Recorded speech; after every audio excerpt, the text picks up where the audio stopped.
Bisa apa? Jangan thrifting. Thrifting apa? Oh, kan akan kita monitor terusan di lapangan. Jadi nanti nama-namanya saya udah punya sih, siapa yang tukang itu, yang biasanya tukang impor segala macam. Saya harapkan mereka mulai hentikan itu, karena ke depan kita akan tindak. Sekarang pun di lapangan kita periksa terus dari waktu ke waktu. Kalau ketangkap ya nggak bisa kayak dulu lagi kira-kira. Jadi kita orang kan suka bingung, kalau itunya mati berarti nggak ada supply. Supply-nya barang-barang domestik harusnya nanti. Biar industri domestik juga hidup lagi. Berarti nasib pedagang para pakaian bekas di pasar seni seperti apa Pak? Nasibnya? Ya nanti dia beli pakaian-pakaian dari produsen dalam negeri lah. Kan masa kita melegalkan yang ilegal sementara produsen dalam negeri mati, kan sama juga untungnya nanti dia dapatnya. Kan mereka yang penting untung kan. Secara tidak langsung berarti untuk penjualan barang impor thrifting seperti itu berarti dilarang oleh pemerintah ya Pak? Kalau ilegal emang dilarang kan. Nggak tahu siapa yang melegalkan.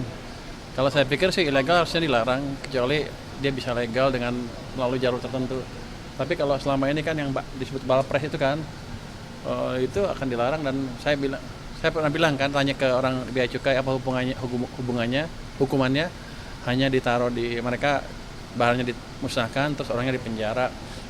Saya bilang saya rugi, cuma udah ngeluarin uang buat musnahin barang terus ngasih makan orang lagi. Jadi nanti barangnya dimusnahkan, orangnya denda, dipenjara juga, dan akan di blacklist. Yang terlibat itu saya akan larang impor seumur hidup. Sebentar lagi. Jadi udah ada pembicaraan sama Oh? Kenapa Menteri Perdagangan? Kan itu ilegal. Kenapa mesti bicara dengan Menteri Perdagangan? Emang ada peraturan Menteri Perdagangan yang melegalkan itu? Nggak, maksudnya kan Kerjasamanya, koordinasinya atau koordinasi koordinasi kayak memberantasnya gitu. Kenapa memberantasnya Menteri Perdagangan? Instrumen dia di mana? Apa langsung dari Kementerian Keuangan Pak berarti peraturan? Itu kan bea cukai, pasti kan yang jaga bea cukai nanti kalau di lapangan mungkin yang baru mungkin Kementerian Perdagangan, tapi yang saya jaga yang di bea cukai, yang di port-port masuk. Saya fokus di alat-alat yang saya kuasain, bea cukai, pajak dan lain-lain ya. berarti maksudnya PMK ya Pak? Aturannya? Aturan apa? Itu kan ilegal. Ilegal eksekusi sesuai dengan pelanggarannya. Nanti kita perketat aja peraturan yang tadi, yang bukan yang hanya ada katanya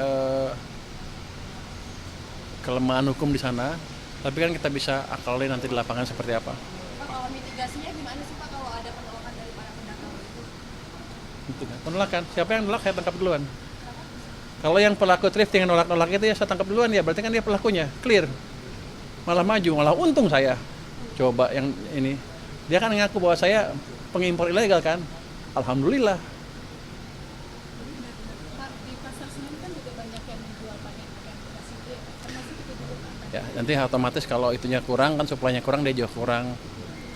Tapi nanti akan saya lihat seperti apa. Harusnya sih pelan-pelan kan suplainya habis kan. Kalau suplainya dicekik kan pasti akan beralih ke barang-barang dalam negeri. Saya harapkan mereka belanjanya dari produk-produk dalam negeri nantinya, UMKM kita lah. Kok jadi thrifting?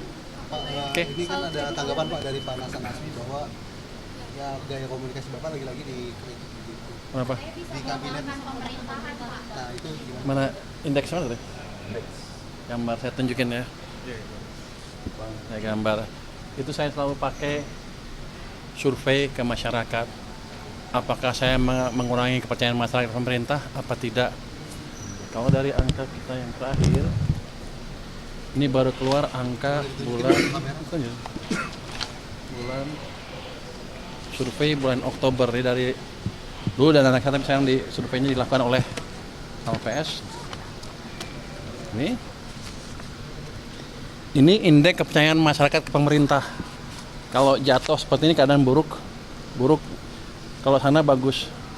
Ini kemarin waktu bulan September, Agustus September itu turun terus, Juli, Agustus September turun terus ke titik terendah sini. Inilah terjadi banyaknya demo.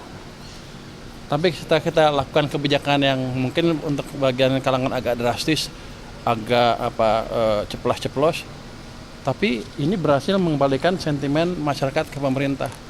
Justru ini levelnya sekarang udah level sama dengan ini. Jadi sudah stabil lagi. Jadi stabilitas pemerintahan amat baik di mata masyarakat. kecuali di mata orang itu ya. Kenapa? Karena daya belinya juga membaik. Ini daya beli itu yang ini kepengen konsumen nih turun karena ekonomi buruk. Ketika ekonomi bagus ini ke sana naik lagi. Ini sama ini ada korelasinya. Ketika ekonomi buruk mereka nggak suka pemerintah, makanya banyak demo-demo besar-besaran. Tapi ketika mulai balik mereka juga senang ke pemerintah. Jadi sepertinya saya cowboy, tapi yang saya lakukan adalah mengembalikan kepercayaan masyarakat ke pemerintah. Itu juga atas pemerintah Bapak Presiden. Jadi saya nggak berani gerak sendiri. Jangan dianggap saya cowboy, saya hanya perpanjangan tangan dari Bapak Presiden, kira-kira begitu. Dengan versi yang lebih halus malah. Berarti komentar Bapak terhadap beberapa menteri-menteri di bawah jabat Prabowo Subianto itu harus instruksi dari Presiden juga? Saya pernah bilang ke beliau, saya akan pastikan belanjanya tepat waktu. Dia bilang go ahead aja jalan. Kenapa? Karena kita perlu ekonomi yang lebih cepat di triwulan keempat tahun ini. Udah mulai kelihatan kan, saya harus harapkan ke depan lebih bagus lagi.